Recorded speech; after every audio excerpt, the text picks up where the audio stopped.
Hey guys, in this video I want to show you a clip from a previously unreleased interview I did with a producer who's worked with both the Foo Fighters and Queens of the Stone Age. In this clip he discusses some of the similarities about Josh Homme and Dave Grohl in terms of their personalities and how they approach working in the studio. After conducting this interview, the interviewee reached back out to me and requested to keep his identity private, and so I will be respecting his wish. Thus, I am only going to showcase his audio from this interview.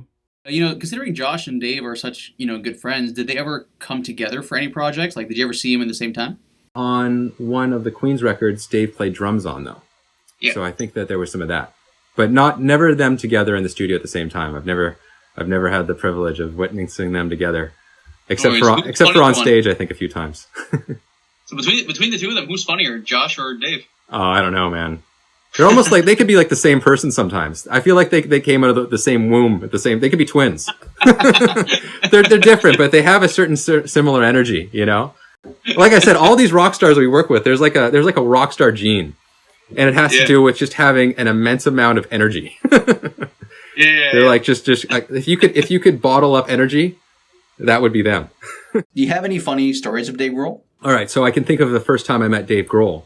And we showed up to the studio early, made sure everything was prepared. And this, mind you, this is like a childhood hero of mine. So it just comes with that, we're so used to working with famous bands and rock stars that you kind of get used to just you understand that you're there to serve them. You understand the dynamic. You understand what they expect of you and what you can provide. But at the same time, there's some anticipation, Yeah. And Dave, we're expecting him. We're like, is he here yet? Okay, he's not here yet. We're waiting. And then all of a sudden we hear the doors swing open and it's just singing. He's just singing, he just announced himself, and then he sits down and he's like kind of singing as he's walking through the halls.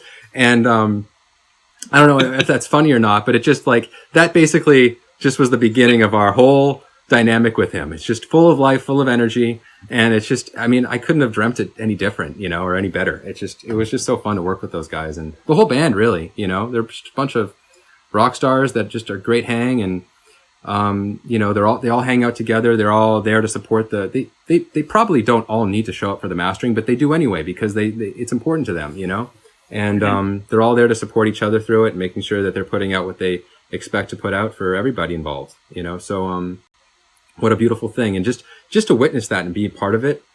These are just, this is bucket list stuff, Yeah, it's awesome. Yeah. Did Josh ever just walk in and announce himself like that? He does. Oh yeah, he does. Well, he's always trying to make us laugh. So, it's always going to be something, he's always he just makes a big announcement, whenever he arrives. So it's hilarious. That guy's like the sweetest guy in the world.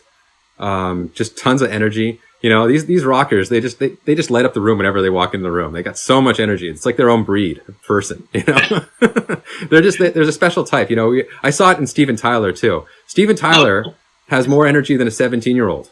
And it's like he could, why he's Steven Tyler for a reason. He's just a total rock star. He walks in the room and it's just like energy. He's just filled up, the room's filled up with energy. So all these guys have that certain quality about them, and they're just a blast to work with. Tons of fun, tons of positive vibes. Everything's just fun. And, it comes through their music. It comes through the process of making their music. And, it's just such a joy to work with these guys. It's so cool. And do you have any, funny stories from your time working with different bands that just stick out?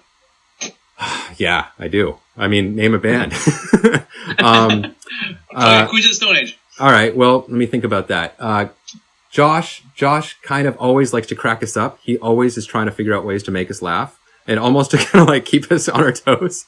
So it's a challenge not only to get the day done, but also to try to, not laugh the whole way through. There was no, making sure all my M&Ms are all the same color type of requests.